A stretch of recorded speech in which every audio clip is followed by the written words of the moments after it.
All right, good morning, everybody. We survived the first night of the freeze. Didn't get too bad. We got birds everywhere. Cardinals, dove, little small birds. We've got everything out there. It's pretty cool to watch. So I don't know if they're eating or what they're doing. So Wait a minute, did you see my video I posted yesterday of the cardinals? No, I did not. Okay, I'll just show it to you. Okay, we got a ton of cardinals. They're beautiful. So pretty. All right, so we went to the store, loaded up on a bunch of stuff. Not like we didn't have food to cook in the freezer. Donna made a list. It was a long list. So anyway, I bought a bunch of stuff, not knowing if I was going to cook a gumbo or what I was going to cook. I got some shrimp. I got some oysters. We're probably going to cook that tonight or maybe tomorrow. I don't know, but I got to do something with it. You're going to fry it? All right, so yes, we'll fry some oysters and some shrimp. Okay. All right, outside. So it's cool. We're gonna make a gumbo. We made a video here a while back. People still had a lot of questions. We're gonna try to slow it down, make a longer video, which Donna hates longer videos, and explain everything. I'm gonna post it to my YouTube, guys, so I'm gonna link it for y'all. Normally when I make a gumbo, I get a hen. A while back I got beat up because I couldn't explain what a hen was. The hen lays the eggs. We'll leave it at that. It's a bigger bird, not to make fun of women. It's a bigger bird. It's a little tough, but it makes a thicker stock. So my mama always used the hen. You're preaching, Leonard. You know you're preaching, don't you? Yeah, okay. So we're going to use a chicken because I bought a chicken. Normally, I make the stock in a different pot. I put my roux in my mama's Magnolite. This thing's old. It's older than me, and I'm old. All right. So normally we add the stock to our roux. We're going to add the roux to the stock. Oh, all right. Okay. We don't fry our chicken. If I wanted fried chicken, I'd go to Popeyes or I'd make it myself. Not beating up on people that brown their chicken. We're not browning anything. We're not browning, taking out, browning, taking out, browning, taking out. I don't know where that come from, but it's a thing. All you young cooks, I love watching y'all videos. I'm not knocking y'all. I'm not throwing rocks. We don't fry anything. If I wanted fried sausage, I would fry my sausage. So stay tuned. We're going to work on this a little bit. Then we're going to work on the Cajun trinity and our andouille. Okay, Leonard, tell us about what you're doing. I'm cutting up the vegetables. The Cajun trinity. So I take one bell pepper, and however big the bell pepper is, I try to match that with the celery. So you don't measure, you just kind of look at the piles. My mama always said, do not leave the celery out. Do not leave the celery out. I hated celery as a child. It made me want to vomit when I saw her put celery in her gumbo. So I would take the celery out and eat the gumbo. Leave the celery out of the gumbo or add celery when you never add celery. You will never leave celery out of your gumbo. So it makes the flavor that much better. It makes the flavor that much better. I've obviously defied my mother more than once and did not put the celery in as a young man living in Texas. And let me tell you, I've never done it again. So you just match your piles, and then do you put yellow onion in? Yellow onion. And how much of that? A big one if I got it, whatever the biggest one is. So you don't measure any of it. It's kind of like just look at it and eyeball it. I don't want to take a bite of vegetables. Yeah. But you have to have the vegetables in the gumbo. So actually sometimes I put too many vegetables. Somebody's going to say, well, you can never put too many vegetables. And I take the vegetables out. Oh, whenever you're scooping if I have too many of them. Gotcha. Yes. Okay.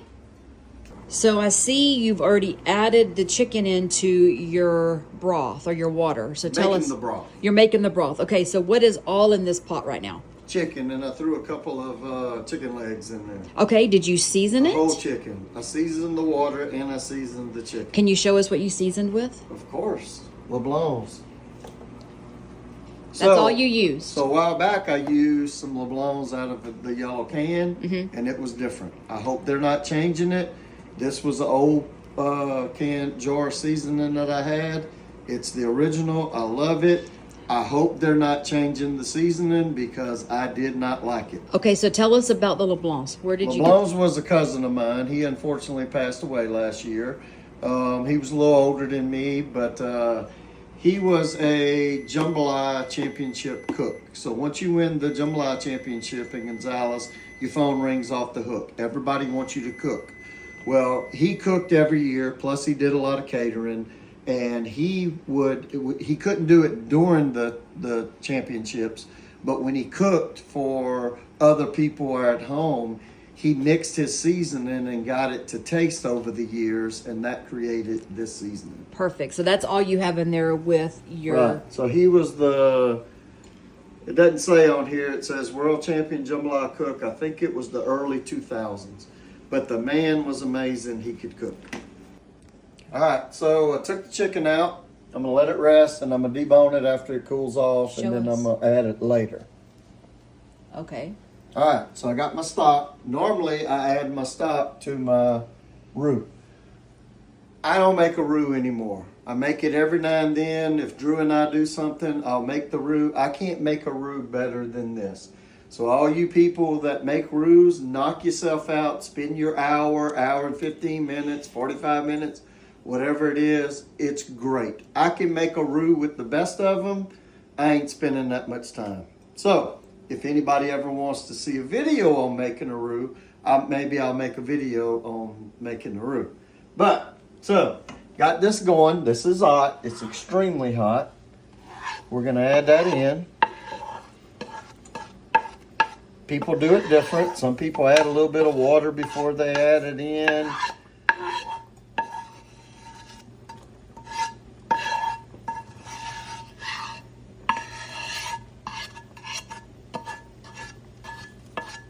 All right, got my fancy little roux spoon, but that's not what we're going to use.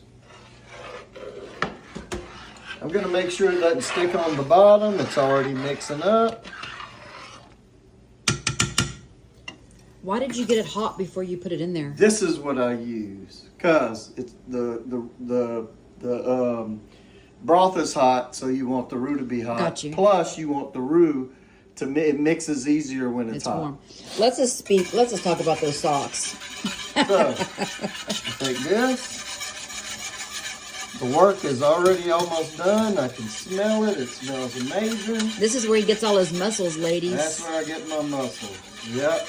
And then if I had my orange tennis shoes on, I'd do it faster. Because my orange tennis shoes make me run real fast. Oh my gosh. Well, especially when they were new. Oh my God. A little boy for always. Okay.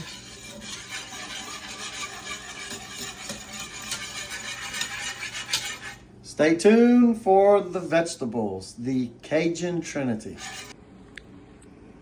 All right, so we were taught growing up, when you made your roux, you add your vegetables. I no longer do that. There was a video year ago, last year, I don't know, maybe even this year, and I told the story of one of my favorite restaurants in New Orleans. We used to go to New Orleans quite a bit, and I had a conversation with the chef about the roux, the vegetables, the sausage. I don't brown sausage. I told y'all that earlier. There's a reason for all that. I think more of the flavor comes out here. By the time the vegetables were completed, I don't know, you just couldn't taste it. I don't want to taste the vegetables. So we seasoned it, put a little bit of hot sauce, and we're adding the vegetables.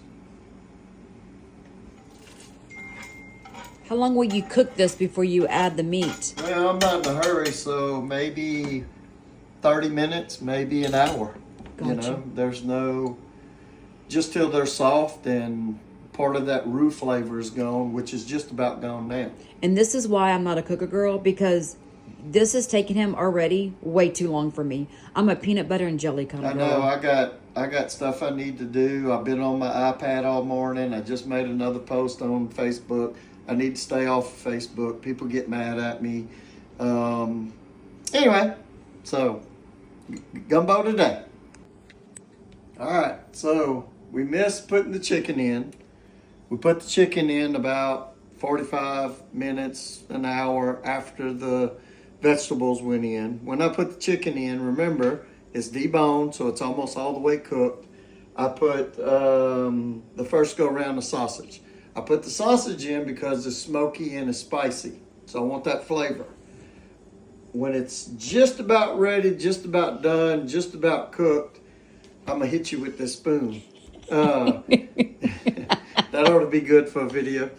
No, really? Like I'm going to throat punch you? Yeah. So I won't tell y'all what she was doing. She was provoking me. I was enticing you, not provoking you. Yeah, whatever. So we put the sausage in. I tasted it. I love the flavor. Put a little bit more pepper in it. I love the coarse ground pepper. And I didn't take the, I usually skim all that. But not as thick as I usually make it. I like it like this.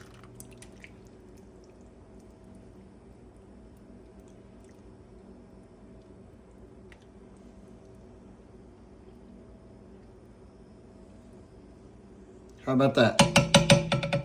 Just a good old dark Louisiana gumbo.